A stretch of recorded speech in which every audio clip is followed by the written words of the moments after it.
Hello বন্ধুরা, কেমন আছো সবাই? আমার আরো একটি নতুন ব্লগে তোমাদের অনেক স্বাগত। তো আবার আমার এই প্রিয় জায়গাটা থেকেই আজকের ভিডিওটা স্টার্ট করলাম, মানে রান্নাঘর থেকে। তো এখন রান্না বান্না চলবে। তো তোমাদের সাথে ভেবেছিলাম যে সকালবেলা ভিডিওগুলো আর কি শেয়ার করবো। সকালবেলার ব্লগ বলতে সকালবেলা যে ডেইলি আমার কাজকর্ম এগুলোই আর কি শেয়ার করব। তো যাই হোক, শেয়ার করা হয়নি।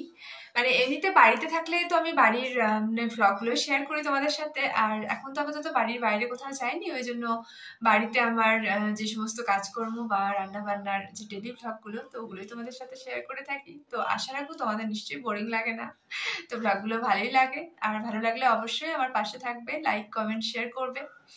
তো একটুখানি আস্তে আস্তে কথা বলছি, কারণ ছেলে পাশের ঘরে পড়ছে, তাই জন্য আর কি। আমি যদি এখান থেকে একটুখানি জোরে কথা বলি তো ওখান থেকেও অনেকটা ডিস্টার্ব ফিল করে, তো ওই জন্য একটুখানি আস্তে আস্তে কথা বলছি।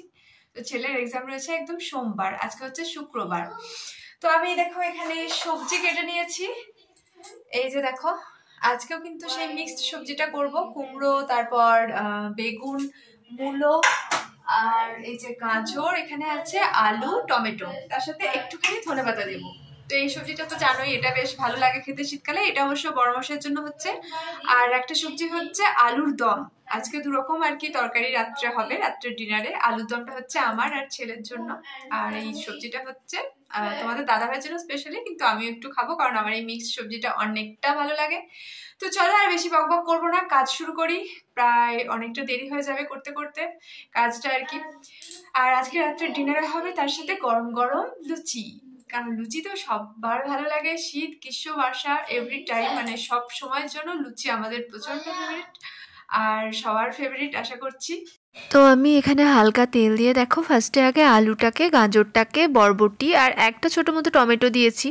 তো এটাকে ভালো করে ভেজে নিচ্ছি। আমি না এখানে হালকা তেলই আর কি ইউজ করেছি, কারণ খুব একটা বেশি তেলের রান্না আমি অন্তত রাত্রেবেলায় আর কি করি না, দিনে করে থাকলেও। তো এদিকে দেখো আমি রান্নাটা আর কি তরকারিটা চাপিয়ে দিয়ে এখন কফি বানাচ্ছি। একটু কফি খেতে ইচ্ছে করছে।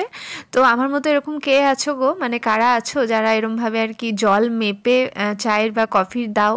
মানে আমি যে গ্লাসটাতে খাবো, যে কাপটাতে খাবো, আর বড়মশের যে কাপটাতে খাবো, তো সেটা আমি এরকমভাবে মেপেই করে থাকি চা বা কফি।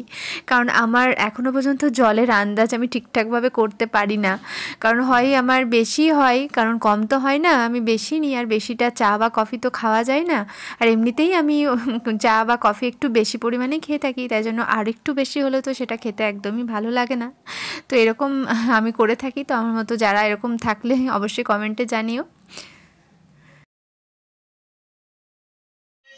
এ নাও তোমার কফি।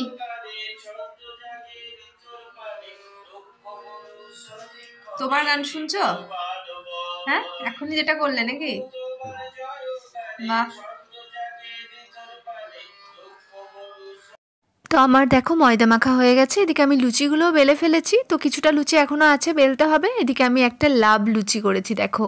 তো ঈশানবাবু না এরকম প্রায়ই বলে যে মা আমাকে একটা এরকম টাইপের লুচি করে দেবে। আমি বললাম বেশ, আজকেই করা যাক। তো দেখো এখন তেলটা চাপিয়েছি, লুচিটা ভাজবো, গরম গরম লুচি খাবো। তো লুচি ভাজতে ভাজতে হঠাৎ করে আমার একটা কথা মনে পড়ে গেল। মানে একটা সময় ছিল, মানে আমি তো, সবাই তো আর আগে থেকে দেখো রুটি, লুচি বা পরোটা এগুলো শিখে আসে না। তো আমিও না লুচি করতে একদমই পারতাম না, রুটিও করতে পারতাম না। প্লাস আমি যে আটার কাজটা, মানে ময়দা মাখা বা আটা মাখা, সেটা একদমই পারতাম না। তো হয় আমার রুটি গোল হতো না কিংবা ফুলতো না, কিছু একটা প্রবলেম থাকতো। লুচিটা যদিও বা পারতাম, কিন্তু রুটি তো একদমই পারতাম না। তো এই নিয়ে মানে অনেকের কাছে অনেক কিছু আর কি, অনেকের কাছে আমায় হয়তো তারা ডাইরেক্ট বলেনি, কিন্তু এরকম শুনতে পেতাম। আমি কিন্তু আমার শ্বশুর বাড়ির, মানে আমার শাশুড়ি মা বা শ্বশুরমশাইয়ের কথা কিন্তু একদমই বলছি না, কারণ তারা সত্যি খুবই ভালো মানুষ। তো এরকম কিছু কিছু আত্মীয় স্বজন আছে না, যে শোনা যায় যে বাবা এখনও অবধি রুটি বেলতে পারে না, লুচি করতে পারে না। তো এরমটা কিন্তু অনেকটা আমি শুনতাম আর কি, আমার কানে আসতো। কিন্তু তারপরে এখন দেখো আমি সবটাই ভালোভাবে পারি, রুটিটাও ভালো করতে পারি, লুচিটাও পারি, আবার পরোটাটাও পারি। তাই মানুষ মানে চাইলেই সবটাই সবাইভাবে সব কিছু শিখে নিতে পারে, খালি একটুখানি তাদেরকে সময় দিতে হয়, এই যা। তো সময়ের সঙ্গে সঙ্গে সবটাই মানুষ শিখতে পারে, তাই জন্য কাউকে নিয়েই ঠাট্টা করা বা মজা করাটা উচিত নয়। তো এই জন্য হঠাৎ করে মনে পড়ে গেল আমার কথাটা। তাই মানুষ চাইলে সবটাই পরিবর্তন করতে পারে, একটুখানি ধৈর্য দরকার আর সময় দরকার, তাই না বন্ধুরা? ঠিক বলছি তো? তো যাই হোক, চলো একটা ছোট্ট কথা শেয়ার করলাম তোমাদের সাথে। তো ভিডিওটি ভালো লাগলে অবশ্যই লাইক, কমেন্ট, শেয়ার করো। আর অবশ্যই আমায় অনেকখানি ভালোবাসা দিয়ে আমার পাশে থেকো।